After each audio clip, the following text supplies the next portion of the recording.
In the small Spanish town called Barbastro, on 9 January 1902, the one who would become one of the most influential saints of the 20th century was born, Josemaría Escrivá de Balaguer. The son of José Escrivá and Dolores Albás, he was raised in a deeply Christian home, surrounded by the example of his parents' faith. From an early age, Josemaría displayed an uncommon sensitivity to the things of God. His childhood was marked by tragic events, such as the death of 3 little sisters, which strengthened his faith and shaped his soul to bear trials with resignation and hope. His father was a small businessman, the owner of a fabric shop. Although they lived with a certain stability, the family business went bankrupt, forcing them to move to the city of Logroño. This experience of economic loss left deep marks on Josemaría, who learned to trust in divine providence. It was in Logroño at 16 that Josemaría had a decisive spiritual experience. Seeing the footprints of a barefoot friar in the snow, he felt a mysterious call from God in his heart. He did not yet understand what the Lord wanted, but he decided to surrender himself completely. From that moment, he began seriously to consider the priestly vocation, not as an end in itself, but as a means of being totally available to God. He then began his ecclesiastical studies at the seminary in Logroño and later in Zaragoza, always united to prayer and spiritual direction. At the same time, he studied law at the University of Zaragoza, obeying his father's wish that he obtain a solid academic formation. This contact with the juridical world broadened his vision of the challenges of lay life, which would later influence his apostolic mission. In 1925, he was ordained a priest. The ceremony was discreet but deeply moving. Josemaría felt that he was taking on an immense responsibility to be a mediator between God and men, with the mission of bringing Christ to every human reality. In the early years of his priesthood, he worked as chaplain in a foundation for blind young women in Madrid. There he came to know firsthand the silent suffering and dignity of people marked by physical limitations, which deepened his pastoral sensitivity. Amid his priestly life, Josemaría never ceased to listen to the interior call he had felt in his youth. In his soul, there was a restlessness. God wanted something more of him, something new, a mission not yet fully revealed. He intensified his life of prayer, frequently turning to the Holy Eucharist, confession, and spiritual direction. Josemaría was aware that without a profound interior life, he would not be able to discern God's will. Spain was going through a turbulent period. The beginning of the 20th century was marked by social, political, and religious tensions. Amid this scenario, the Church suffered persecutions, and Catholics were frequently marginalized.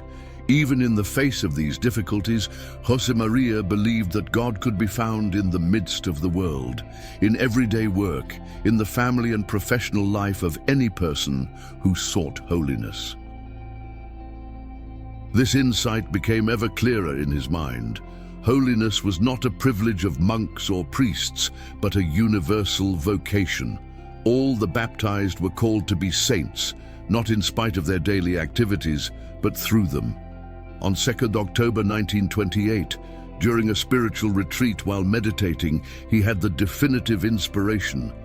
God showed him the path of Opus Dei, the work of God, an institution aimed at teaching that work and everyday life are paths to holiness. Josemaría understood that this inspiration was a mission. God entrusted him with a work that should reach the heart of modern society without removing people from the world, but helping them to sanctify the world from within. At first, the work was received with distrust by many. The idea that a doctor, an engineer, or a housewife could be a saint was revolutionary. But Josemaría, with patience and faith, persevered in announcing this truth. The first members of Opus Dei were young university students who approached the priest for his wisdom, good humor, and profound interior life. He encouraged them to study seriously, to live virtue in daily life, and to love God intensely. One of the pillars of the formation Josemaría offered was love of freedom. For him, true holiness could only be attained by someone who freely chooses to love God in each decision of the day. Another central point was well-done work. Josemaría taught that God expects from each one a sincere and constant effort in daily responsibilities, for work is also a form of prayer and offering. Opus Dei's spirituality was based on the sacraments, daily mental prayer, devotion to the Virgin Mary, and the search for Christian perfection in the midst of the world. It was a demanding proposal, but profoundly liberating. Even with limited resources, the priest began to organize study groups, retreats, and spiritual gatherings. The house where he lived in Madrid became a small center of Christian formation. At the same time, Josemaría faced illnesses, poverty, and misunderstandings, but his trust in God was unshakable. He constantly repeated, "I know that God wants this work, and therefore he will sustain it." His life was a continuous self-giving, full of challenges and silent crosses. But in every difficulty, he saw an opportunity to unite himself to Christ and to offer everything for the Church. As more people approached Opus Dei, Josemaría saw the dream God had entrusted to him grow. But he knew it was only the beginning of a mission that would take decades to mature. This first part of Saint Josemaría's life reveals not only the origin of a work, but the heart of a man who answered God's call with generous love, willing to give everything so that Christ might reign in every heart. The 1930s brought gigantic challenges to Spain and consequently to Josemaría's life. In 1936, the Spanish Civil War broke out, a violent conflict marked by severe religious persecution. Priests were arrested, churches were profaned, and the mere possession of a rosary could mean death. As a priest, Josemaría became an immediate target. His life was in danger, but his trust in divine providence did not waver. For him, God was present even in the densest darkness of history, and perseverance was necessary. During this dark period, he had to hide in various friends and sympathizers' houses. He moved constantly, sometimes in disguise, to escape death. He even pretended to be mentally ill to avoid being denounced.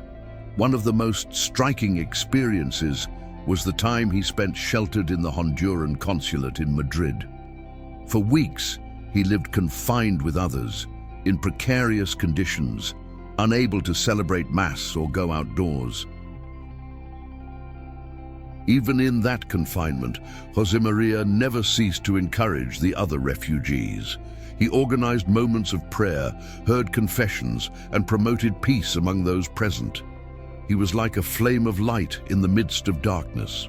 Eventually, an opportunity arose to flee the war zone.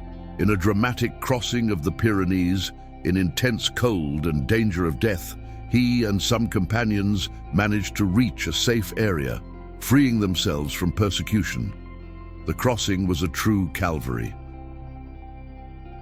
They slept in the open, ate little, and had to rely entirely on providence. Josemaría offered each step as a sacrifice for his mission and for the Church, sustained by praying the Rosary. Upon reaching the city of Burgos, he found a safer environment where he could finally resume his priestly activity. He then began to write and to structure better the spirituality the Lord had inspired in him.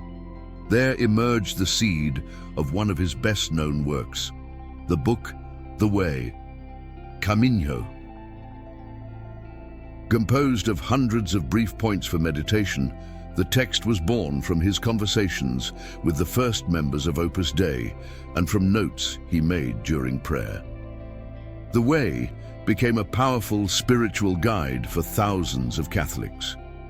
Its brief yet profound writings touched readers' hearts with clarity and strength.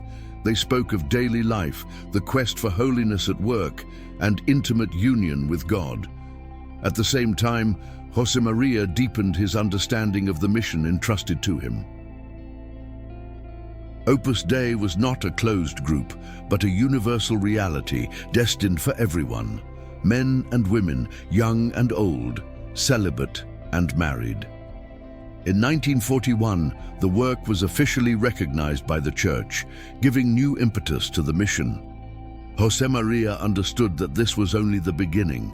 The charism now had to reach other countries, cultures, and languages. Still in Spain, he began to train the first priests of Opus Dei. For him, priests should be at the service of the laity, encouraging them in the pursuit of holiness, never placing themselves above them. In 1946, he moved to Rome. His desire was to be close to the heart of the Church, to the Holy Father, and to work for the expansion of Opus Dei with absolute fidelity to the Church's magisterium. Rome then became the coordination center of the work. Josemaría lived simply, dedicating himself to spiritual direction, teaching and dialogue with church authorities. These were years of intense labor, prayer, and sacrifice. Josemaría slept little, prayed much, and personally attended hundreds of people. His schedule was exhausting, yet he always maintained a smile, kindness, and good humor. During this period, he began writing other spiritual works, such as Furrow, Sulco, and The Forger, deepening the themes begun in The Way. His texts reflected a concrete spirituality, accessible and deeply rooted in the gospel. One of the most beautiful points of his spirituality was love of personal freedom. Josemaría never forced anyone. On the contrary, he taught that each soul must follow its conscience, enlightened by faith and church doctrine. He frequently repeated, "God wants us free and responsible." For him, a mature Christian is one who loves God not out of fear, but by a free and conscious choice. In Rome, he also founded formation centers and university residences. His desire was to influence new generations positively, preparing holy laity who would act in society as leaven of the gospel. The formation he offered was comprehensive, spiritual, human, intellectual, and apostolic. He wanted members of Opus Dei to be good professionals, good citizens, and above all, good Christians. Josemaría faced internal and external challenges. Not everyone understood his vision, and criticisms arose both within and outside the church. Nevertheless, he always responded with charity, patience, and prayer. Fidelity to the church was absolute. When doubts or resistance arose, he said, "Whatever Rome decides, that we will do." He never allowed doctrinal deviations and insisted on maintaining communion with the Pope. Little by little, Opus Dei expanded to several countries: Portugal, England, Italy, France, Mexico, the United States. The work began to take on international proportions. Josemaría accompanied each new foundation with enthusiasm and prayer. His heart was missionary. He knew the world needed to hear that message. Holiness is for everyone. In the years following his definitive move to Rome, Saint Josemaría deepened even more his mission, to proclaim that the world was not an obstacle to holiness, but the field where the Christian must flourish as God's light. As Opus Dei spread throughout the world, new vocations arose. Young and old, from all social conditions, were captivated by the message that they could find God in ordinary life, at home, in the office, in the hospital, in the countryside. Josemaría wrote letters and frequently meditated on the importance of Christian presence in the world. For him, it was not enough to be good, one had to be holy, and holiness involved loving deeply the duty of each day. He encouraged members of the work to love the city, culture, science, and art. Everything that is truly human can be raised to God. This integrative vision fascinated many intellectuals and professionals. In his catecheses and meetings, he spoke in a simple, direct language that touched everyone's heart. It was common for ordinary people, even skeptics or those distant from the church, to be moved by his living and joyful faith. The gatherings he held with groups of laity in various countries became memorable. With naturalness, he answered questions, told stories, made listeners laugh, and led them to think deeply about the meaning of life. In all his talks and writings, one central idea was repeated: sanctify your work, sanctify yourself in your work, sanctify others with your work. It was a perfect synthesis of his spirituality. Josemaría also emphasized the importance of interior life, daily mental prayer, frequent communion, regular confession, love of sacred scripture, and deep devotion to the Eucharist. For him, a soul without prayer is like a body without oxygen. He taught that one only had to begin. Do you not know how to pray? Put yourself in God's presence and say, Lord, I don't know how to pray. Teach me. His devotion to the Virgin Mary was profound. He encouraged praying the Rosary every day and promoted consecration to Our Lady. He said that Mary was the shortest, safest, and sweetest path to Christ. In his homilies, he used everyday images to teach profound truths. He spoke of pots, hammers, children, money, and even football. Everything served to illustrate the gospel and show how God is in all things. Josemaría never sought personal notoriety. He fled from honors and preferred anonymity. When asked why he had founded Opus Dei, he replied, "Because God wanted it, not because I was capable." Even so, he was frequently invited to interviews, conferences, and meetings with church and civil society personalities. Many wanted to understand how that Spanish priest had influenced so many lives. In the 1960s and 70s, faced with the profound changes occurring in the Church after the Second Vatican Council, Josemaría reinforced the need for fidelity to the Pope and the Magisterium. For him, renewal did not mean rupture. He witnessed with sorrow the crisis of faith that shook many congregations and dioceses, but he did not lose hope. He repeated that difficult times are always moments of grace if lived with faith and perseverance. During this period, he devoted himself to revising the juridical documents of Opus Dei so that the work could find a definitive form within the Church's structure. It was meticulous and demanding work, but necessary.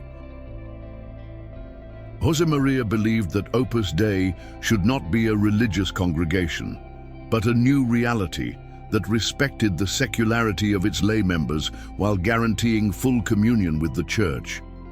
In 1975, already 73, Josemaría lived his last years with intensity and simplicity. He continued attending people, writing, praying, and personally following the formation of the work's members. Those who lived with him witnessed his kindness, good humor, patience, and profound life of prayer. He was a man who radiated peace, whose presence inspired love of God. Although physically weakened, his mind remained lucid and active. Josemaría prepared writings, guided important decisions of the work, and continued to hear confessions, as he had always done. He often repeated, "It is worth giving one's life for Christ." This phrase was not merely a beautiful idea, but the summary of his entire existence. On 26 June 1975, after celebrating Holy Mass and spending a moment of thanksgiving before an image of Our Lady, Josemaría died suddenly, the victim of a heart attack. His death was serene, like his life. He departed as he had lived, praying in God's presence, with his heart full of love for the Virgin Mary. He had left everything in order, like a good laborer who finishes his mission. News of his death spread quickly. People from every continent, of different languages and cultures, expressed sorrow, gratitude, and affection. Many said, "He changed my life." Josemaría departed, but left an immense legacy, not only the foundation of a work that already reached dozens of countries, but above all, a living testimony that everyone can be holy in the midst of the world with joy and freedom. After his death, thousands of people spontaneously began to report graces obtained through the intercession of Josemaría Escrivá. There were inexplicable physical healings, profound conversions, and silent miracles multiplying around the world. The popular clamor was so great that only 7 years after his death in 1982, Pope Saint John Paul II granted Opus Dei a unique juridical status, that of a personal prelature. It was the Church's official recognition of the work as a new and effective instrument for evangelization. This historic decision showed the Pope's confidence in the mission Saint Josemaría had begun. The prelature allowed lay people and priests, united under one pastor, to live the mission of Opus Dei in every environment, with autonomy and fidelity to the Church. In 1992, Saint John Paul II beatified Josemaría Escrivá in a solemn ceremony before a crowd that filled St. Peter's Square. The Pope called him the Saint of Ordinary Life, highlighting the heart of his spiritual message. 10 years later, on 6 October 2002, Josemaría was canonized in Rome by the same pontiff. More than 300,000 pilgrims from over 80 countries filled the streets of the Eternal City to celebrate the holiness of a simple, faithful, tireless man. In his homily, St. John Paul II declared, "With supernatural insight, Saint Josemaría tirelessly preached the universal call to holiness and apostolate." It was the Church's official seal on the divine mission entrusted to the founder of Opus Dei. Since then, devotion to Saint Josemaría has grown and spread. His liturgical feast was fixed on 26th of June, the date of his death. Churches, chapels, and altars have been dedicated to him in various parts of the world. His relics are venerated with great devotion, especially in Rome, where his body rests in the prelatic church of St. Mary of Peace, the central seat of Opus Dei. Every day, faithful from all nations visit his tomb to pray. The works he wrote continue to be read and reread by millions. Books such as The Way, Furrow, and The Forge are translated into dozens of languages and inspire Catholics of all ages and states of life. His spirituality influenced not only clergy and religious, but especially lay people. Thousands of entrepreneurs, students, housewives, farmers, and workers found in his teachings a new meaning for everyday faith. Opus Dei, faithful to its founder's spirit, continues its mission vigorously. It is present in more than 90 countries with formation centers, schools, universities, hospitals, and pastoral activities aimed at sanctifying ordinary life. Saint Josemaría's message remains relevant, especially in a world marked by haste, superficiality, and spiritual emptiness. He reminds us that God is present in small things, and that every minute can be lived with supernatural love. He teaches us that work is not merely a means of earning a living, but a path of holiness, that washing dishes, driving in traffic, or preparing an office report can be occasions for union with God. He rescued the value of the lay vocation, with force and beauty. Long before the Second Vatican Council emphasized this truth, Josemaría was already proclaiming that lay people are not second-class Christians, but called to full holiness. His life example also inspires heroic fidelity to the Church. Even amid criticism, misunderstandings, and persecution, he never strayed from the magisterium and always cultivated a deep, filial love for the Holy Father. A notable trait of his holiness was humility. Although he had founded a work present worldwide, he never considered himself important. He used to say, "I am a poor sinner who loves Jesus Christ with all his soul." His last years were marked by intense union with God. Many testify that seeing him pray, one felt a supernatural peace. His presence was serene, his voice firm, yet full of affection and understanding. He did not seek to make noise. He did not wish to found a charismatic movement, but to form men and women deeply rooted in the Catholic faith, living as discreet apostles in the midst of the world. What he most desired was to see people truly loving God, faithful in daily duties, and serving others with generosity. He was a silent evangelizer, but of profound impact. In times of spiritual crisis, he shows us a safe path: prayer, well-done work, hidden sacrifice, love of the Virgin Mary, fidelity to the Church, and joy in fulfilling God's will. Saint Josemaría is not only a model for members of Opus Dei, but for the whole Church. His life is a reminder that saints are not made only in convents or martyrdoms, but also in kitchens, offices, schools, and streets. His legacy also challenges us. In a world that separates faith and life, he shows us that being a Christian is not living religious moments, but transforming one's entire existence into a continuous offering. Pope Benedict XVI once said that Saint Josemaria's great contribution was to have understood that holiness is achieved in daily life, in the small battles of hidden life.